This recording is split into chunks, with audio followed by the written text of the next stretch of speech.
बिलासपुर यूं तो धर्मांतरण का खेल पूरे प्रदेश में जोर शोर से चल रहा है, मगर सरकार भी इस पर सख्त कानून लाने की बात कह रही है।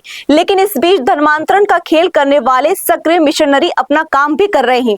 भोले भाले मासूम हिंदुओं को अपने धर्म से भटकाकर ईसाई धर्म की ओर ले जाते हैं। हिंदुओं का इस कदर ब्रेन वॉश किया जाता है कि वो इस धर्म के प्रति हीनता का भाव प्रकट करते हैं। बिलासपुर में भी हिंदू संगठन धर्मांतरण के खेल पर लगातार लगाम लगाने प्रशासन व पुलिस के पास पहुंच रही है। बीते दिनों कोनी थाना क्षेत्र में हो रहे धर्मांतरण सभा के खिलाफ भी आंदोलन किया था। अब शहर के बीचों बीच राजेंद्र नगर में सिर्फ ईसाई मिशनरियों की सभा नहीं बल्कि धर्मांतरण सभा चल रही थी, जहां पर लोगों को धर्मांतरण की ट्रेनिंग दी जा रही थी। इस बात का खुलासा तब हुआ जब हिंदू संगठन के कुछ लोग वहां पर अपना परिचय दिए बिना पहुंचे। इस सभा में किस तरह से धर्म परिवर्तन करना है, किसे टारगेट करना है, ये सब भी बताया जा रहा था। इस बात की जानकारी पुलिस को दी गई। तब पुलिस राजेंद्र नगर में हो रहे सभा स्थल पर पहुंची, जहां पर धर्मांतरण कर रहे लोगों को पकड़ा। हिंदू संगठन की सक्रियता से ये संभव हुआ। वे लगातार धर्मांतरण करा रहे लोगों पर नजर रख धर्म के प्रति आस्था रखने वालों को धर्मांतरण से बचने का प्रयास कर रही है। अब देखना होगा कि धर्मांतरण कर रहे लोगों पर क्या कार्रवाई की जा रही है। सिर्फ एक बहन का ब्रेन वॉश हो चुका था, यादव बोलती है वो, पर मुझे बहुत शर्म आया। बस समझाने गई, वो मुझसे खुद लड़ना चालू कर दी, उलझ गई वो।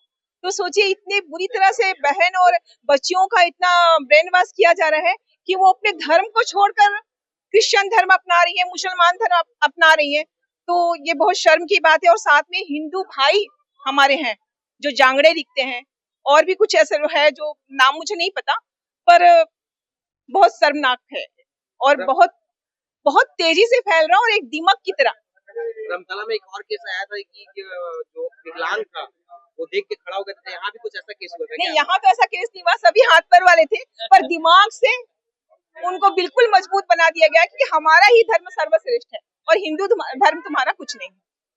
और एडवोकेट ऐसे हैं जो एडवोकेट थे, पढ़े लिखे लोग कन्वर्ट हो चुके हैं और बाकियों को कर रहे हैं। तो कन्वर्ट होने में क्या कुछ पैसा ऐसा मिलता है क्या? पैसे की बात तो मैं नहीं जानती, पर जहां तक पैसा मिलता होगा तभी ये हो रहे हैं कन्वर्ट। लालच तो दी जाती है, सुनने में आता है। और बाकी हमारे भाई लोग हैं, बहुत सारे से काम किए, उनको ज्यादा जानकारी है। ऐसा और क्या खास हुआ था अंदर की जिससे आप लोग को शक हो कि लोग धर्मांतरण के लिए कर रहे हैं? पहले तो हमारी ये बहन गई थी, है ना, इन्होंने पूरा जानकारी अंदर की दी, वीडियो इनके पास वीडियो भी है, उससे देख के आप फिर नीचे हम लोग भाई लोग थे कि आप हिंट देना तो हम लोग ऊपर आएंगे। फिर इनके हिंट मिलते ही हम लोग ऊपर गए। तो ऊपर में हम लोग देखे जो हो रहा था वो सही था। पैम्पलेट भी आप देख लीजिए उनके टीवी में, स्क्रीन में, ये स्क्रीन में है, ये पैम्पलेट है। उनकी वॉइस क्वालिटी इतनी वो थी कि किस तरीके से लोगों को प्रभावित कर सकते हैं। उनकी टॉकिंग इतनी बेस्ट थी कि वो कोई भी इंसान उस पे उनकी भावनाओं पे बह सकता है। और 2 लोगों को स्पेशल बैठा बैठा के ट्रेनिंग दी जा रही है। इवन इन्होंने ये सिखाया जा रहा है कि हमारी हिंदुओं की दुनिया सच्चाई पे आधारित नहीं है, उनकी दुनिया सच्चाई पे आधारित है। इस तरीके से सिखाया जा रहा है। धर्मांतरण को लेकर आप क्या सोचते हैं? देखिए, धर्मांतरण कभी होना नहीं चाहिए। धर्मांतरण, आप जिस धर्म में पैदा हुए हो उस धर्म की आपको सेवा करनी चाहिए। और जो धर्मांतरण कराते हैं उनसे बड़े कुरीतियां फैलाने वाले इस समाज में कोई नहीं हो सकता। पहले आप खुद सोचिए कि आप किस धर्म से हो और किस धर्म, मतलब आप बाप बदल रहे हो, सीधी बात है। आप अपने पिताजी को बदल रहे हो। आपके पिताजी मान लो ब्राह्मण है, आप जा रहे हो किसी समाज में, किसी अदर धर्म के लोग में, तो आप अपना बाप बदल रहे हो। बाप बदलने का मत करो। आप अपने खुद को सोचो कि आप किस धर्म में पैदा हो, चाहे वो एक छोटा जाति हो चाहे बड़ा जाति है। यहाँ पे इंसानियत मायने रखती है, कोई जातियां मायने नहीं रखती है। और सबसे बड़ी बात यह है कि लोगों की सोच अगर जातियों में आज भी टिकी है तो मैं उनको बता देता हूँ कि जातियां बड़ी नहीं होती, इंसानियत बड़ी होती है। आपके अंदर अगर अच्छाइयां हैं तो आप अच्छे बनेंगे, और आपके अंदर जहर भरा हुआ है तो आप लोगों को केवल भड़का सकते हैं। और आपको सबसे पहले एक चीज और बता देता हूँ, ये जो भगवा रंग है ये सबको लेके चलता है। एक बात आप याद रखिएगा, भगवा रंग हर किसी को लेके चलता है, क्योंकि एक सनातन धर्म का रंग है और ये कभी गलत नहीं हो सकता। और जो लोग इनके विरोध करते हैं, मैं तो उन्हीं को बोलूंगा, अपने बापों का पूर्वज, जो पूर्वज होते हैं उनको याद रखिए। और वो कौन है याद रखिए कि इस भारत में आपके बाप हिंदू ही निकलेंगे। अब पता कर लीजिएगा, ये मेरा बात है। मेरा नाम पूछ लीजिए, मेरा नाम पिंटू दुबे है।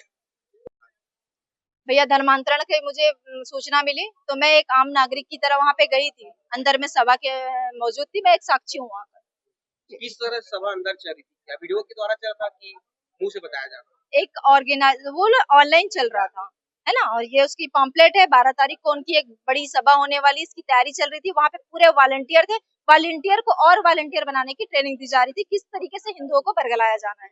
किस तरह से हो रहा था? जैसे 2 लोग को बैठाया गया था और उन लोगों को कन्वर्सेशन किया जा रहा था कि अगर आप मार्केट में घूम रहे हैं और हिंदू को आपको टारगेट करना है और उनको किस तरीके से सभा स्तर तक लाना है, ये नॉर्मल सी बातचीत चल रही थी। जैसे और आप कैसे हो, मैं आपका नाम क्या है, फिर वो नाम बताया जा रहा है कि मैं प्रभा तिवारी हूँ। तो अच्छा आप ईसा मसीह को जानते हैं? फिर उन्होंने बोला हाँ, ईसा मसीह के बारे में, वो क्रॉस लाइन के बारे में मैंने सुना है, तो उनका 12 तारीख को एक हम बड़ा कार्यक्रम कर रहे हैं, तो आप आएंगे क्या? तो अरे हाँ, ईसा मसीह का नाम तो मैंने सुना है, मैं जरूर आऊंगी। फिर वो उनको सभा तक लाने का टारगेट दिया जा रहा था। जो करवा थे वो क्रिश्चियन, जो करवा रहे थे उसमें कुछ क्रिश्चियन थे, लेकिन जो मेन जिनको सिखाया जा रहा था वो उसमें से कोई क्रिश्चियन नहीं था। एक तो मुझे बड़ा दुख होता है, एक एडवोकेट थे, कुर्रे कुर्रे नाम बताया उन्होंने। तो आप लोगों को इन्फॉर्मेशन कहाँ से मिला? मुझे इन्फॉर्मेशन मेरे हिंदू समाज से मिला है और मैं खुद एक हिंदू हूँ, तो मुझे इस पे मुझे इंटरेस्ट है कि मुझे धर्मांतरण रोकना है। मैं इस पे भी लगी हुई, इस मुहिम पे लगी हुई हूँ। तो जब मैं वहां पे गई तो मुझे मोस्टली जो मेरी जैसी युवा बहनें थी, 40 से 50 की संख्या में बैठी थी। अगर उन हिंदू बहनों को धर्मांतरित किया जा रहा है, मतलब ये मेरे प्रदेश के लिए कितना खतरनाक हो सकता है, आप सोचिए। जिस तरह रमतला में होता है उस टाइप का यहाँ भी होता है। बिल्कुल, वो और बड़े रूप में इनको करने के लिए ट्रेनिंग दी जा रही थी, क्योंकि वो सारे वॉलेंटियर्स थे और सारे युवा थे, सारी बहनें थी। सारे इतने बुरी तरह से कन्वर्ट हो गए थे, वो हमारी बातें सुनने को तैयार ही नहीं है। आज थाना सिविल लाइन में आवेदिका प्रभा तिवारी के आवेदन पर से धार्मिक स्वातंत्र अधिनियम की धारा 3 के तहत अपराध पंजीबद्ध किया जा रहा है। इसमें इनकी शिकायत है कि राजेंद्र नगर स्थित एक घर में एक क्रिश्चियनों के द्वारा एक सभा का आयोजन किया गया था, जिसमें गलत तरीके से प्रलोभन देकर अपना धर्म परिवर्तन करने हेतु दबाव बनाया जा रहा था। इनके आवेदन पर एफआईआर पंजीबद्ध किया जा रहा है और आगे वैधानिक कार्रवाई की जाएगी।